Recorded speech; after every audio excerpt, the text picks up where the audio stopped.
So we got the new SBS for volume 110. The SBS is Oda's Q&A section that he likes to include in the volumes. And this time we got the answer to a pretty substantial question, and that is, who gave Luffy the food in chapter 1103? So let me just get you up to speed on what's going on here. So back in Egghead, before Saturn had shown up, Luffy was fighting against Kizaru while in Gear 5. And at the end of their initial scuffle, I guess you could say, Luffy hits Kizaru with the Star Gun and pretty much TKOs him. However, in the process, Luffy gasses out, from having to exert himself so much using Gear 5 against Kizaru. So he's in that old, exhausted state until he can get more food or recover properly in some other way.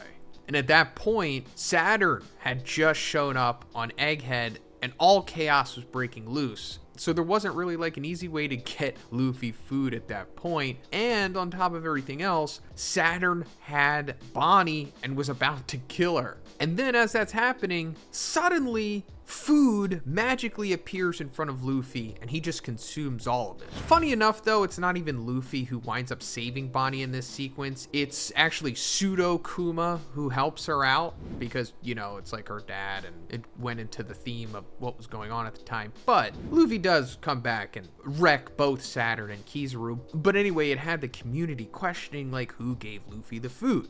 Now at the time, I thought it was Kizaru because it made sense that he did it. He was the only one who really could have at that time, other than Caribou randomly using his swamp Logia to transport Luffy food, but that just didn't seem as likely.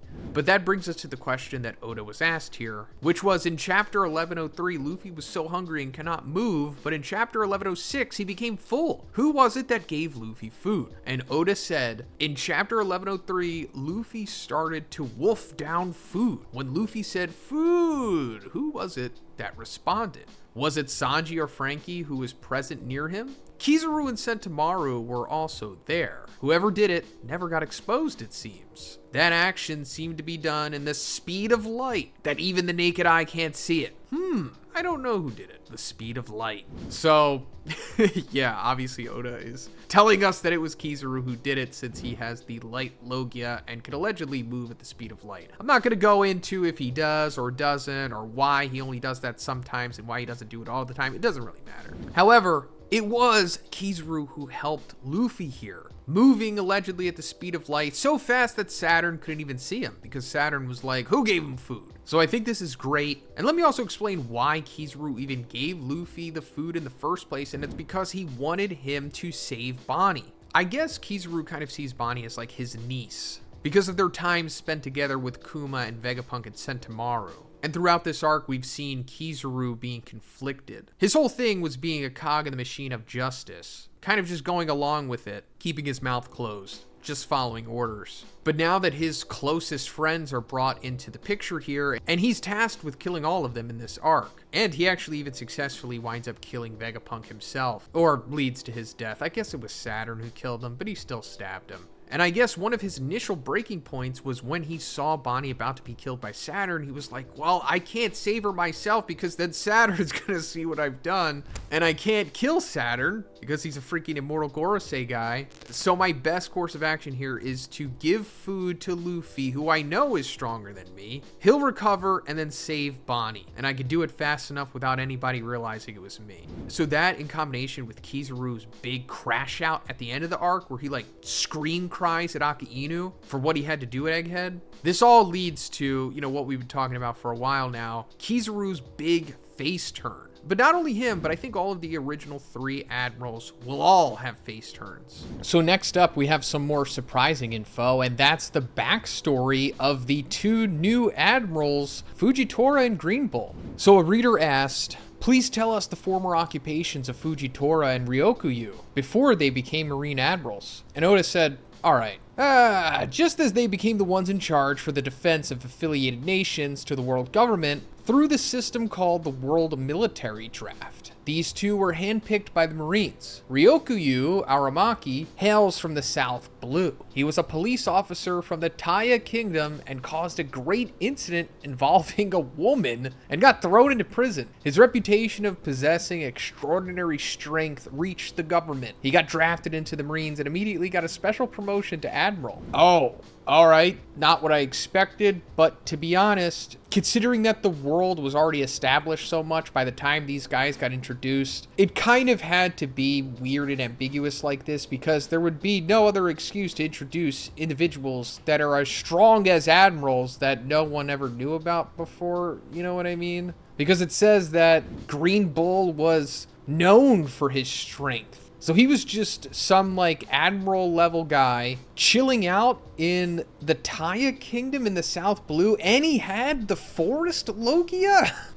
All right, I guess that's just how it works. I mean, he's not young either, but you know, there has to just be some kind of backstory for these guys, I guess. Also, whatever the incident was with a woman, I think you kind of know he probably did something, you know, pretty bad, like assault. Fujitora Isho hails from the West Blue. He incurred losses on a gambling house in Twin Snake Island, and the place he was working as a bodyguard was bought by the world government with a large sum of money. Isho was a former defense military chief in the Aoi Kingdom that once existed in the Grand Line. The Aoi Kingdom was destroyed because of the war, and he became a significant war criminal. The world government will eventually be made aware of this fact. Whoa!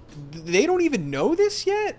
And what war? I mean, we know about the Void Century War, but this was only like, what, 30 years ago or something? I don't know. And then the Blue Kingdom, the Aoi Kingdom, it once existed in the Grand Line. Wow, Fujitora has a really interesting backstory. Way more interesting than Green Bull, but I always thought that Fujitora came from Wano. And it seems like he does. So Oda is saying that he hails from the West Blue, but maybe that means he wasn't born there. It could be very similar to Koshiro Shimotsuki, you know, Zoro's master, how like his family migrated from Wano to the East Blue. So I'm assuming something happened like this with Fujitora. It has to be that way. But this also explains why he's so like righteous, you know, and wants to do the right thing and try to make the world government better and less corrupt. But now let's go into the rest of the questions that we got here, or at least what we got translations for. So Oda was also asked, I really love the sword members, so I want to know their age and profile. Does Drake belong to the same class years as Kujaku and Prince?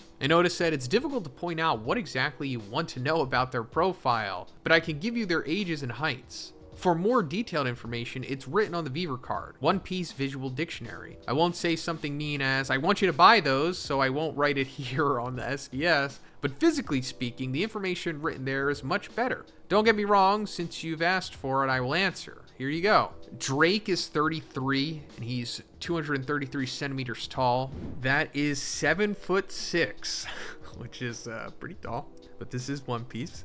So he's probably just average height, I guess. Kobe is 18, and he is 176 centimeters tall, which is 5'4". There you go, that's more relatable for you guys. Rear Admiral Kujaku is 26, and she is 5'9". Hibari is 17, and she is 5'4" as well. Just a little bit shorter than Kobe, just a tiny bit. Prince Gruz is 29. I thought he'd be younger than that. And he is 6'7". And then Helmeppo is 22, and he is 5'8". And then Oda also said, although Kujaku and Gruz are a junior of Drake, their relationship is already like the same class. Also, I've been asked many times if Gruz is a prince from what country, but actually he wasn't. He's just a rich person. Another question Oda was asked was about the Gorosei clothes. So he said, the suits that the 5 elders are always wearing, are they high-branded designer clothes? Is there a shop in Marijois that specifically caters to them? Please tell us about the clothes designer too. And Oda said, his name is Niorno Armani, a play on Giorgio Armani, a designer clothes specialist who hails from the Nagagutsu Kingdom in East Blue. Only the 5 elders are allowed to wear his special clothes. Okay. Oda clearly having some fun here. I guess this is technically canon now, but I guarantee he made this up on the spot. And then to finish off this video, Oda was asked how Luffy's clothes change when he becomes gigantic. And Oda said, okay, listen here. If Luffy's clothes get ripped off when he becomes gigantic, his thing is gonna come out. And yes, he actually said the word. Oda doesn't have to deal with, YouTube monetization. That is why Luffy's clothes don't rip when he becomes giant, because things would start flopping. But that's it for the 110 SBS, guys. Let me know what you thought about this stuff in the comments. And if you liked the video, please give it a like and please subscribe if you haven't already. Have a great day, and I'll see you in the next one.